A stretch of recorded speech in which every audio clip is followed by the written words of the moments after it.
सर्वांना माझा नमस्कार आणि मराठी बातम्या या यूट्यूब चॅनलमध्ये आपले स्वागत आहे. मित्रांनो, सर्व सरकारी कर्मचाऱ्यांच्या एकजुटीमुळे सरकारला हळूहळू जाग येत आहे. आणि त्यामुळेच सरकारने आता NPSच्या ऐवजी UPS नावाची नवीन पेन्शन योजना आणलेली आहे. ही लढाई आपण आपल्या हक्कासाठी पुन्हा सुरू ठेवली तर कदाचित सरकारला झोपेतून पूर्णपणे जागे व्हावे लागेल आणि जुनी पेन्शन योजना जशीच्या तशी बहाल करावी लागेल.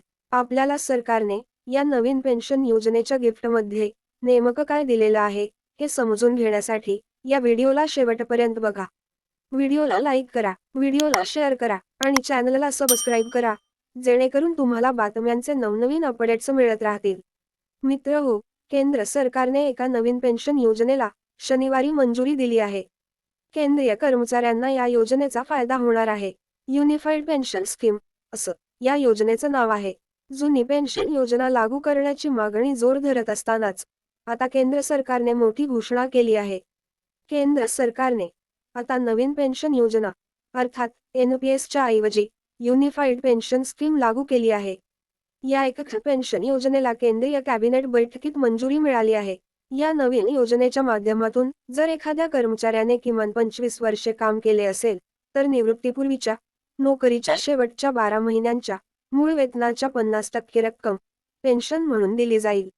जर एखाद्या निवृत्तीवेतनधारकाचा मृत्यू झाला तर त्याच्या कुटुंबाला कर्मचाऱ्याच्या मृत्यूपर्यंत मिळालेल्या पेन्शनपैकी 60% रक्कम मिळेल.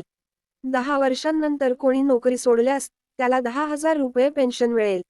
युनिफाईड पेन्शन योजनेचा सुमारे 23 लाख कर्मचाऱ्यांना याचा फायदा होणार आहे. काय आहे नवीन योजना? थोडं समजून घ्या. जर एखाद्या कर्मचाऱ्याने किमान 25 वर्षे काम केले असेल तर त्याला निवृत्तीपूर्वीच्या शेवटच्या 12 महिन्यांच्या सरासरी पगाराच्या किमान 50% रक्कम मिळणार. पेन्शनधारकाचा मृत्यू झाल्यास त्याच्या कुटुंबाला मृत्यूच्या वेळी मिळालेल्या पेन्शनपैकी 60% रक्कम मिळते. जर 10 वर्षांनी नोकरी सोडली तर कर्मचाऱ्यांना 10,000 रुपये पेन्शन मिळेल. कर्मचाऱ्यांना NPS किंवा उपस्थित यापैकी एक पर्याय निवडायचा अधिकार असेल. पेन्शनमध्ये सध्या कर्मचाऱ्यांचा 10% वाटा आहे, तर केंद्र सरकारचा 14% हिस्सा आहे. यापुढे आता केंद्र सरकारचा 18% हिस्सा असेल. नवीन योजना 1 एप्रिल 2025 पासून लागू होणार आहे.